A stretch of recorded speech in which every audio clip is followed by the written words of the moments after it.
ഇതാണ് നമ്മുടെ ചെണ്ടുമല്ലിയുടെ കൃഷി. അപ്പൊ ചെണ്ടുമല്ലി നമ്മ ഓണത്തിന് കുറെ പൂക്കളൊക്കെ ഉണ്ടായിരുന്നു കേട്ടാ. ഓണം കഴിഞ്ഞിട്ട് നമ്മുടെ ചെണ്ടുമല്ലി ഇങ്ങനെ ഫ്ലവർ ചെയ്തോണ്ടിരിക്കണണ്ടില്ലേ. നമ്മ ഒരുപാട് സ്ഥലത്ത് നട്ടിട്ടുണ്ടായിരുന്നു. അപ്പൊ ഞാൻ പ്രധാനമായിട്ടും ഇത് പൂക്കള് വിൽക്കാന്നുള്ള ഉദ്ദേശത്തിൽ നട്ടതല്ല, കീടനിയന്ത്രണത്തിനും പിന്നെ കാണാനൊരു ഭംഗിയാണല്ലോ, അലങ്കാരത്തിനും വേണ്ടി നട്ടതാണ്. കണ്ട ചെണ്ടുമല്ലി കൃഷി എന്ന് പറഞ്ഞു കഴിഞ്ഞാല് നമുക്ക് എളുപ്പത്തിൽ വിളവ് തരണതാണ്. ഓണത്തിന് ഇപ്രാവശ്യം ഒരുപാട് പേര് ചെണ്ടുമല്ലിയുടെ പൂക്കളൊക്കെ കൃഷി ചെയ്തിട്ടുണ്ടായിരുന്നു. ഈ ഹൈബ്രിഡ് ഇനം ബന്ധികളാണല്ലോ ഇന്ന്. കണ്ട നമുക്ക് ഇന്ന് തൈകളൊക്കെ മേടിക്കാൻ കിട്ടും. കണ്ട നല്ല വലിയ പൂക്കളാണ്. കണ്ട കാണാൻ നല്ല ഭംഗിയാണ്, നല്ല വലിയ പൂക്കളാണ്. അപ്പോൾ മഞ്ഞയും ഓറഞ്ചും ബന്ദി തൈകളാണ് നമ്മൾ നട്ടിരുന്നത്. അപ്പോൾ നമ്മൾ തൈകൾ മേടിച്ച് തന്നെയാണ് നട്ടത്. തൈകൾ നമുക്ക് കൃഷിഭവനിൽ നിന്ന് കിട്ടിയിട്ടുണ്ടായിരുന്നു. അപ്പം നമ്മൾ അങ്ങനെ നട്ട്. പിന്നെ നമുക്ക് ബന്ദി കൃഷിയുടെ ഒരു പ്രത്യേകത എന്ന് പറഞ്ഞാൽ നമുക്ക് ശരിക്കും പറഞ്ഞാൽ 45 ദിവസം കൊണ്ട് നമുക്ക് പൂ വിളവെടുക്കാം.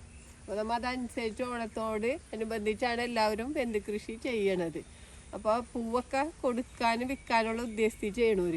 അല്ലെങ്കിൽ നമുക്ക് സ്ഥിരമായിട്ട് നമ്മുടെ കൃഷിയിടത്തിൽ നമുക്ക് കീടനിയന്ത്രണത്തിന് നട്ടുപിടിപ്പിക്കാൻ പറ്റിയ ചെടികളാണ് ബന്ദി പൂച്ചെടികൾ.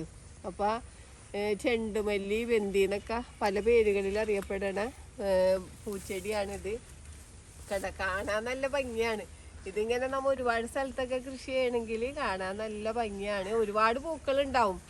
നമുക്ക് ഇനിയിപ്പോൾ ഇതിൻ്റെ ഈ പൂക്കൾ പോണേക്ക് മുമ്പ് തന്നെ നമുക്ക് ഈ വെന്തിയുടെ വിത്തെടുത്ത് പാകിയാലൊന്നും മുളക്കൂല കേട്ടാ. ഇത് ഹൈബ്രിഡാണ്. നമ്മൾ അടുത്ത കൊല്ലം നമ്മൾ വേറെ വിത്ത അല്ലെങ്കിൽ തയ്യാ മേടിച്ച് നടണം. അല്ലാണ്ട് നമുക്ക് ഇതിൻ്റെ വിത്തെടുത്ത് പാകി മുളപ്പിക്കാന്ന് വെച്ചാൽ ആരും മുളപ്പിക്കാൻ നിൽക്കണ്ട. പക്ഷെ നമുക്ക് വേറൊരു കാര്യം ചെയ്യാട്ടാ. നമുക്ക് ഇതിൻ്റെ കട്ടിങ്സ് ഉണ്ടാ, ഈ ചെറിയ കട്ടിങ്സ് മുറിച്ച് നട്ട് കഴിഞ്ഞാൽ പുതിയ തൈകൾ ഉണ്ടാക്കാം. അപ്പം നമുക്ക് ഇതിൽ നിന്ന് തന്നെ ഇപ്പോൾ ഒരുപാട് തൈകൾ നമുക്ക് നട്ടുകൊടുത്ത് കഴിഞ്ഞാൽ പെട്ടെന്ന് തന്നെ പൂ ഉണ്ടാവുകയും ചെയ്യും കട്ടിങ്സ് നടുമ്പോൾ. അപ്പം നിങ്ങളുടെ ബന്ദിയൊക്കെ നട്ടിട്ടുള്ളവർ ഈ ഇപ്പം തൈകളൊക്കെ പോണേക്ക് മുമ്പ് തന്നെ ബന്ദിയുടെ കട്ടിങ്സ് മുറിച്ച് വേറെ നട്ടു കൊടുക്കുക. അപ്പം നമുക്ക് സ്ഥിരമായിട്ട് പൂക്കൾ ഉണ്ടായി കിട്ടിക്കൊണ്ടിരിക്കും. പിന്നെ നിയമാവിരകളെ തടയാനായിട്ട് ഏറ്റവും നല്ലതായിട്ട് ബന്ദി കൃഷി. പിന്നെ കീട നിയന്ത്രണത്തിൽ നമ്മൾ ചോളവും ബന്ദിയൊക്കെയാണ് പച്ചക്കറി കൃഷിയിടത്തിലൊക്കെ നമ്മൾ നട്ടു കൊടുക്കണം. അപ്പം നമ്മൾ ഒരു അരികിൽ, ഞാനിപ്പോൾ ഇതൊരു മതിലിൻ്റെ അരികിൽ ഇങ്ങനെ നട്ടു കൊടുത്തതാണ്. ശരിക്കും പറഞ്ഞാൽ ഇതിന് പ്രത്യേകിച്ച് പരിചരണമൊന്നും ഞാൻ കൊടുത്തിട്ടില്ല. അടിയിൽ കുറച്ച് ചാണകപ്പൊടി ഒക്കെ ഇട്ട് നട്ടു കൊടുത്തത് മാത്രമേ ഉള്ളൂ കേട്ടോ. വേറെ ഒന്നും പ്രത്യേകിച്ച് പരിചരണങ്ങളൊന്നും ഞാൻ കൊടുത്തിട്ടില്ല. ചാണകപ്പൊടിയും ചാരും ഇട്ട് കൊടുത്തിട്ടുണ്ടായിരുന്നു. എന്നിട്ട് തൈ നട്ടു കൊടുത്തതാണ്. എന്നാലും കണ്ട നമുക്ക് ഇത്രയും പൂക്കൾ നന്നായിട്ട് തന്നെ വന്നിട്ട് നന്നായിട്ട് പൂക്കൾ കിട്ടി. പിന്നെ ഞാൻ വേറെ സ്ഥലത്തും ബന്ദി നട്ടിട്ടുണ്ടായിരുന്നു. അവിടെ നിന്ന് നമുക്ക് അത്യാവശ്യം പൂക്കളൊക്കെ ഉണ്ടായിരുന്നു കേട്ടോ. പക്ഷെ ഞാൻ പൂവൊന്നും കൊടുത്തില്ല. പൂവൊക്കെ ഇങ്ങനെ ഭംഗിക്ക് വേണ്ടി നിർത്തിയതാണ്. അപ്പോൾ ഇനിയും ബന്ദി നമ്മ പച്ചക്കറി കൃഷി ചെയ്യണവരൊക്കെ ബന്ദിയൊക്കെ നമുക്ക് നട്ടുകൊണ്ടിരിക്കാം. തൈകൾ നമുക്കിന്ന് നഴ്സറികളിൽ നിന്നൊക്കെ മേടിക്കാൻ കിട്ടും. ഈ ഹൈബ്രിഡ് ബന്ദികളുടെ തൈകൾ ഹൈബ്രിഡ് തന്നെ നടലാ നല്ലത്. നമ്മൾ സാധാരണ പണ്ട് നാടൻ ബന്ദികളൊക്കെ നടുമല്ലോ. നാടൻ ബന്ദി കാണാനൊരു ഭംഗിയില്ല, നമ്മൾ പൂക്കട കൊടുത്താൽ എടുക്കുകയുമില്ല.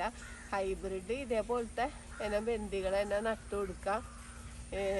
നമുക്ക് ഒട്ടും തന്നെ പരിചരണം വേണ്ട. നമ്മൾ തൈ നട്ടിട്ട് ഒരു 2 ആഴ്ച കഴിയുമ്പോൾ നമ്മൾ ഇതിൻ്റെ തലപ്പ് നുള്ളി വെട്ടി മാറ്റുക. ആ വെട്ടി മാറ്റണ തലപ്പ് നമുക്ക് വേറെ നട്ടു കൊടുക്കുകയും ചെയ്യാം. അപ്പം നമുക്ക് തൈ മേടിക്കണോണ്ട് നഷ്ടമൊന്നുമില്ല. നമുക്ക് ഒരാഴ്ച കഴിയുമ്പോഴത്തേ നമുക്ക് 2 തൈകൾ കിട്ടും. എന്നിട്ട് പിന്നെ നമുക്ക് കുറച്ച് മണ്ണും അടിയിൽ നമ്മൾ ചാണകപ്പൊടിയോ എന്തെങ്കിലും ജൈവവളങ്ങളൊക്കെ ഇട്ട് കൊടുത്ത് നമുക്ക് നട്ടാം. പിന്നെ ഇതിൽ നമുക്ക് കുറച്ച് പൊട്ടാഷൊക്കെ ഇട്ട് കൊടുക്കാം കേട്ടോ, പൂ അധികം ഉണ്ടാകാനായിട്ട്. നമ്മൾ വാണിജ്യ അടിസ്ഥാനത്തിലൊക്കെ ചെയ്യണമെങ്കിൽ നമുക്ക് പൊട്ടാഷൊക്കെ ഇട്ട് കൊടുത്താൽ മതി. പൊട്ടാഷ് പൂ ഇടാനൊക്കെ ഏറ്റവും നല്ലതാണ്. അപ്പോൾ നമുക്ക് കുറച്ച് പൊട്ടാഷ് നമ്മൾ വെള്ളത്തിൽ ഇപ്പോൾ 2 ഗ്രാമൊക്കെ എടുത്താൽ മതി. 1 ലിറ്റർ വെള്ളത്തിൽ കലക്കിയിട്ട് നമുക്ക് തടുപ്പിൽ നിന്ന് നീക്കിയിട്ട് അങ്ങോട്ട് ഒഴിച്ചു കൊടുക്കുക. എന്നിട്ട് കുറച്ച് മണ്ണും കൂടിയൊക്കെ ഇട്ട് വെട്ടിയിട്ട് കൊടുത്തു കഴിഞ്ഞാൽ 2 പ്രാവശ്യം നമ്മൾ അങ്ങനെ ചെയ്താൽ മതി.